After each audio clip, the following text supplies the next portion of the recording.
நண்பர்களே, இன்றைய உணவே மருந்து பகுதியில் நம்ம பார்க்க இருக்கிறது நீரை பற்றி. என்னடா இது, உணவு பிரிவில் போய் நீர் வருதே அப்படின்னு உங்களுக்கெல்லாம் கொஞ்சம் ஆச்சரியமாக இருக்கலாம். ஆனால் உடல் வளர்ச்சிக்கு கார்போஹைட்ரேட், கொழுப்பு, புரதம், விட்டமின்கள், அசோதன உப்புக்கள் எவ்வளவு அவசியமோ அந்த அளவுக்கு நீரும் உடல் வளர்ச்சிக்கு பயன்படுது. நீரோட தேவைக்கு காரணம் என்னங்கிறத உங்களுக்கு ஒவ்வொன்றா சொல்கிறேன், கேளுங்க. உடலோட வளர்ச்சிக்கான உணவு மற்றும் பிற பொருட்களை ஜீரணிக்க வேண்டிய சூழ்நிலையை ஏற்படுத்துறது நீர். நீர் இல்லாமல் போனால் உண்ணும் உணவு ஜீரணமாகிறது மிகவும் கஷ்டம்.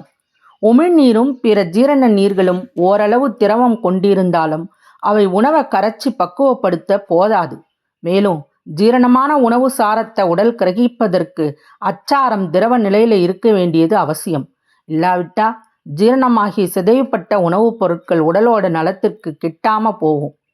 மேலும் சாரமற்ற கழிவான பொருட்களை மலக்குடல் வழியாக வெளியேற்றத்திற்கும் நீர் தாங்க தேவைப்படுது. தொடர்ந்து நம்ம நீரை பருகாவிட்டா மலச்சிக்கல் ஏற்படுவது பொதுவாக எல்லாருக்குமே தெரியும். அதே போல போஷண பொருட்களை உடலோட பல அங்கங்களுக்கு எடுத்து செல்றதுக்கும் நீர் தான் அவசியம். போஷண பொருட்களான சர்க்கரையும் அமினோ அமிலங்களும் உப்புக்களும் மற்ற பொருட்களும் ரத்தத்தில் கரைக்கப்பட்டே உயிர் செயல்பாடுகள் நடக்கும் செல்களுக்கு எடுத்து செல்லப்படுது. இந்த போக்குவரத்து பணிபுரியறது நீர்தான். நம்மளோட உயிரோட நாடகத்தின் செயல்களுக்கு சிறந்த சூழ்நிலை அமைச்சு கொடுக்கறது நீர்தான். இந்த சூழ்நிலை மிகவும் சூட்சுமமானது. தவிர ஒரு குறுகிய எல்லைக்குள்ள இருக்கணும். நுண்ணிய தாவரங்களில் உள்ள மெல்லிய சவ்வுச்சுவரின் இருபுறமும் இருக்கும் வாயு திரவ ரூபத்தில் உள்ள பொருட்களை ஊடு சுவர் வழியா அடுத்த புறம் போகும். இதைத்தான் நம்ம சவ்வூடு பரவல்னு படிச்சிருப்போம். அடர்த்தி அதிகமுள்ள பக்கம் இருந்து குறைவாக உள்ள பக்கம் போவோம். இதை சவ்வூடு பரவல்னா சொல்லணும். இப்படி ஒரு பக்கத்துல இருந்து மறுபக்கம் போகும்போது அழுத்தம் உண்டாகும்.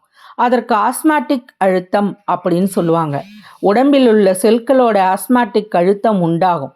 ஆனால் அவை உட்புறம் இருந்தும் வெளிப்புறம் இருந்தும் ஒரு குறிப்பிட்ட அளவு ஆஸ்மாட்டிக் அழுத்தத்திற்கே பழக்கப்பட்டது. இந்த அழுத்தம் எந்த காரணம் கொண்டும் அதிகமானா செல்லோட வாழ்க்கைக்கே ஆபத்து வந்துடும். இந்த அழுத்தத்தை ஒழுங்குபடுத்துறது நம்ம குடிக்கிற நீர் தாங்க. இப்படி உணவை கரைக்கிறதுக்கும் ஜீரணப் பொருட்களையும் பிற உப்புக்களையும் திரவ ரூபத்தில் வச்சிருக்கவும் தேவையான நீரோட பாகம் நம்ம நேரடியாக குடிச்சு உட்கொள்ளும் தண்ணீர். இன்னொரு பாகம் நாம் பருகும் பானங்களில் உள்ள நீர். மற்றொரு பாகம் உணவிலேயே உள்ள நீர். கடைசியான பாகம் செல்களின் செயல்களினால உண்டான நீர். ஆரோக்கியமாக விளக்கும் உடல் நீர் உட்கொள்ளும் அளவும் வெளியேற்ற அளவும் எப்பயுமே சமமாக தாங்க இருக்கும்.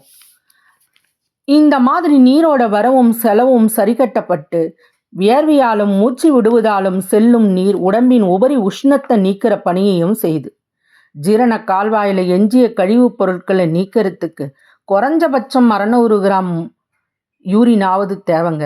எனவே இன்றியமையாதது நீர். இதற்கு குறைவாக ஏற்பட்டால் உடனே உடலோட கோளாறுகள் ஏற்படுவது நிச்சயம். மனுஷ உடம்புல 100க்கு 70 பங்கு நீர்த்தாங்க. இந்த நீர் செல்லிலும் இரத்த பிளாஸ்மாவிலும் நரம்பு மண்டலத்திலையும் விநியோகிக்கமா இருக்குது.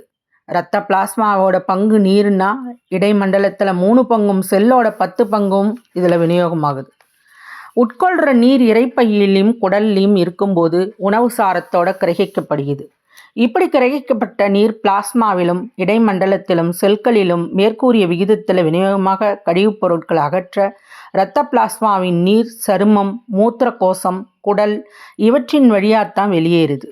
சந்தர்ப்பத்துக்கு ஏற்றவாறு செல்லிலிருந்து இடைமண்டலத்திற்கும் அங்கிருந்து பிளாஸ்மாவிற்கும் எதிர்ப்புறமாகவும் நீர் செல்ல வல்லது.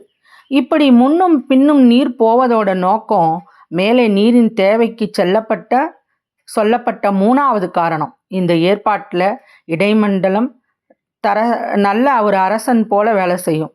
செல்லிற்கு வேண்டிய உணவை நீரில் கலந்து பிளாஸ்மாவிலிருந்து வாங்கி செல்லுக்கு கைமாற்றும். செல்லோட செயல்களால் ஏற்படும் கழிவுப் பொருட்களை நீரில் வாங்கி பிளாஸ்மாவிடம் ஒப்படைக்கும். இந்த கழிவுப் பொருட்களை பிளாஸ்மாவும் மூத்திர கோசம், உடல் இவை வழியாக வெளியேற்றும். இப்படி கழிவுப் பொருட்களுக்கும் போஷணிக்கும் சாதகமான ஒரு ஆஸ்மாட்டிக் அழுத்தத்தையும் ஒழுங்குபடுத்துறது நம்ம மண்டல நீர் தான் இந்த பணியை செய்யுது. சுத்த நீருக்கு ஆஸ்மாட்டிக் அழுத்தமே கிடையாது. ஆனால் பிற பொருள் கரைஞ்சும் கரைப்பொருட்களோட அளவுக்கேற்ப அதோட ஆஸ்மாட்டிக் அழுத்தம் உண்டாகும்.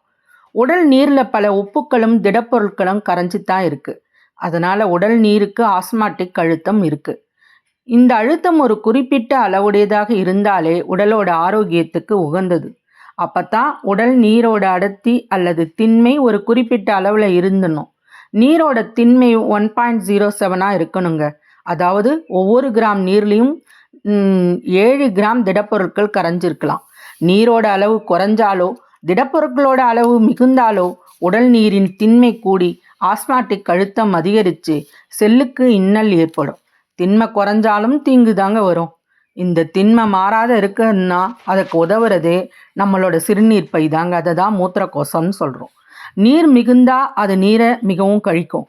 திடப்பொருட்கள் மிகுந்தா அவற்றை அதிகம் அழிக்கும். அதனால் இதெல்லாம் நடக்கிறதுக்கு காலதாமதமாகும். ஆனால் விடை நேரத்தில் மற்றொரு ஏற்பாடும் நடக்கும். உதாரணமாக உட்கொள்ளும் நீர் குறைஞ்சதுன்னு அப்படின்னு வச்சுக்கலாம். அதன் காரணமாக பிளாஸ்மாவிலும் செல்லிலும் நீர் குறையாதிருக்க வேண்டி இந்த இடைமண்டலம் சுருங்கி பரிணாமத்தை குறைச்சிக்கும். இதனால் நீர்க்குறைவு ஏற்படுத்தப்பட்டு ஆஸ்மாட்டிக் அழுத்த மாறுதல்கள் ஏற்படாத வண்ணம் தடுக்கப்படும். நீர் அதிகமாக உட்கொள்ளப்பட்டதுன்னு வச்சுக்கலாம்.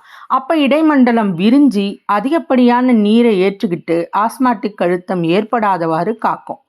இந்த மாதிரி தொடர்ந்து நீர் உட்கொள்ளாமலே இருந்தால் இடைமண்டலத்தோட பணி பயன்படாது. ஏன்னா அது சுருங்க வல்ல அளவுக்கும் ஒரு எல்லை இருக்குது.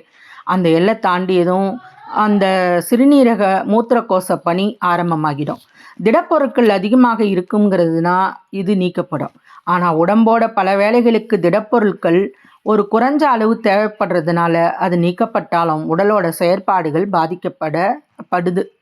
ஆகவே இடைக்கால ஏற்பாடா மாற்றாகவும் இடைமண்டலமும் மூத்திரக்கோசமும் பணி செஞ்சாலும் உடல் நீரோட ஆஸ்மாட்டிக் அழுத்தத்தை மிக சாதகமான அளவில் நிலைநிறுத்தி அதன் பயனா உடலோட செயல்பாடுகளை செல்லில் சுமூகமாக தடையின்றி நடைபெற போதுமான நீர் உணவாக நம்ம உடலுக்கு இன்றியமையாத தேவை அப்படிங்கிறது தான் முக்கியம். என்ன நண்பர்களே, இவ்வளோ விஷயங்கள் நம்ம நீரை பற்றி இன்றைக்கி தெரிஞ்சுக்கிட்டோம். நீங்கள் வசியின் வாசிப்புகளுக்கு சப்ஸ்கிரைப் பண்ணுங்கள், லைக் பண்ணுங்கள், ஷேர் பண்ணுங்கள். உங்கள் கருத்துக்களையும் கமெண்ட்டில் பதிவு பண்ணுங்கள். நன்றி.